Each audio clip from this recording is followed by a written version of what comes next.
Have you ever had a song stuck in your head? A dumb song that perhaps you don't even like, stuck in your head all day, and you are conscious and awake and you can't get it out of your head. All day.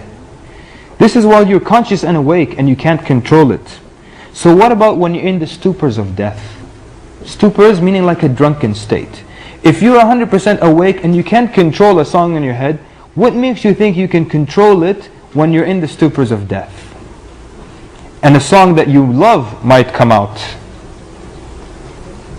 And so these songs, they roll off our tongues easily. I'm going to ask you, I'm going to give you some lyrics, alright? And if you can complete them, you can complete them out loud, or you can complete them internally, or whatever you like. We will not accuse you of knowing these songs, because some of them I had to call friends and got these lyrics from. Some of them I heard from commercials, and even in the newscast I would hear them.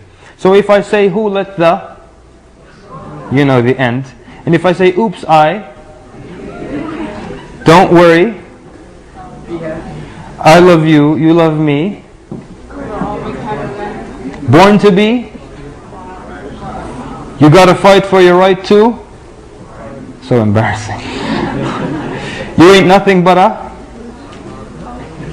ain't no mountain, I believe I can, you say I'm a dreamer, but we will, R-E-S-P-E-C-T, find out. How about some difficult ones? Under my umbrella. I've never heard this, but they told me you would know it. Okay, now for the gangsters. Been spending most of their lives living in a... Brothers are like, How about this one then? All right, all right, all right, all right. You know the rest of it? It's Outcast. All right, all right, all right, all right, all right, all right, all right. Okay, complete the verses.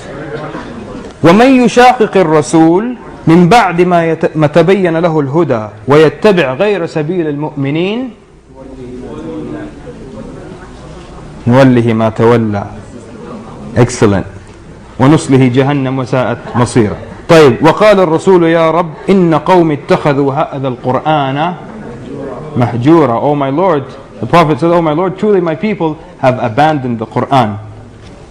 وما من غائبة في السماء والأرض إلا في كتاب مبين.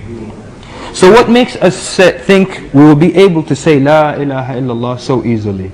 When music rolls off our tongue and lyrics rolls off our tongue so easily, and the Quran has to struggle to come out of our mouth.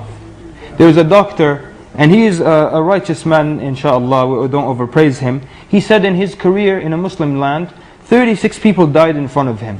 36 people, and he would tell them, say La ilaha illallah. And in his entire career, only one person was able to say La ilaha illallah.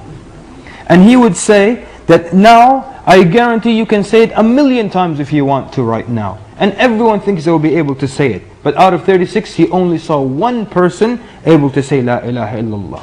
So test yourself. What rolls off of your tongue easily? When you have a close call or you drop something and it breaks, what is the first thing on your tongue? Do you say Bismillah, Subhanallah, La ilaha illallah, Astaghfirullah, or is it a bad word? Oh, sugar, or something else. Or do you start damning things because something happened or something broke? So if in this dunya, while you are 100% awake and conscious, the first thing that rolls out of your tongue is something bad or a bad word, what makes you think you can say La ilaha illallah and it will roll off your tongue easily?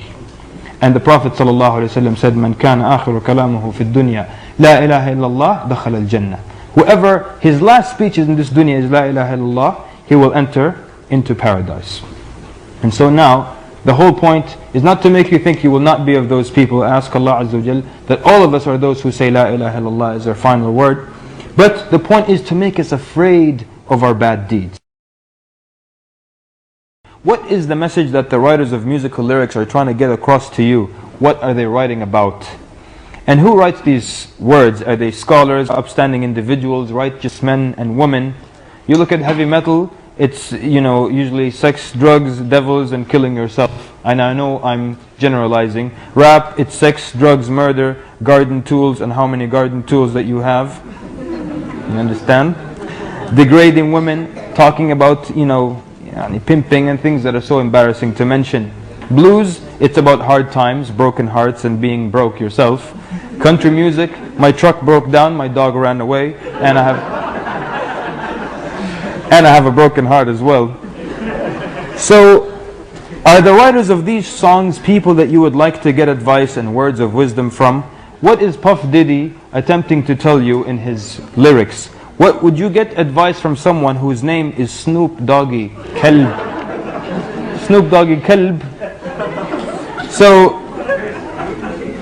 and would you take advice from me today, Kamal al-Makki, if I was sitting here dressed in baggy and sagging pants and I had a grill in my mouth and I was cursing? Would you accept advice from me? Any kind of advice from me? So why do people then listen to the lyrics of these people and accept their advice? So someone might argue that this doesn't affect me. I listen to this music, it's just entertainment and it doesn't affect me. And someone like that, I would ask, have you ever been to a high school? When you enter a high school today and you look at people, can you, just from how they dress, identify those who listen to heavy metal and punk rock just from how they dress, and those who listen to hip hop just from how they dress? And who are the people who are called the goths, or listen to, isn't that a subculture that is related to gothic music?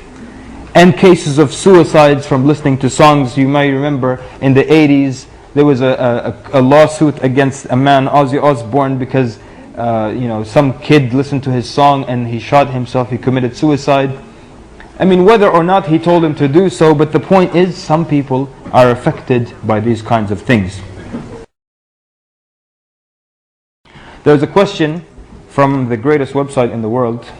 Anyone know what that is? IslamCure.com. You've heard that before, huh? Look at this question. I'm not going to read the answer or anything, but just look at the way this person framed this question.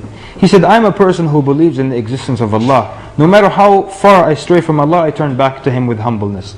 But I listen to classical music, and I think that it is the best thing in my life. It does not provoke desire. Rather, it helps me review myself and my mistakes. I feel that Islam is a backward religion when I hear those who say that all kinds of music are haram. Just look at this question. And the Sheikh tells him, you said it's the best thing in your life, and you didn't mention Allah, and you didn't mention the Quran, and you didn't say Islam was the best thing in your life. Look at how it takes over people's lives, people. And he says, it helps me review myself and my mistakes. So the Sheikh said to him, it didn't help you review this mistake when you wrote it.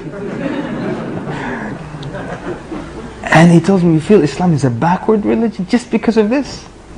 So you see how much now it takes over people's lives and their hearts. And so they defend it and they tell you, well, it calms you down and it relaxes your nerves. So which calms you down and relaxes your nerves? That, or when you have a calamity, you listen to a music, or you run and you rush to Allah Azza wa Jal and you beg and you cry to Allah subhanahu wa ta'ala. Didn't Allah subhanahu wa ta'ala say in the Quran, الذين آمنوا وتطمئن قلوبهم بذكر الله ألا بذكر الله تطمئن القلوب.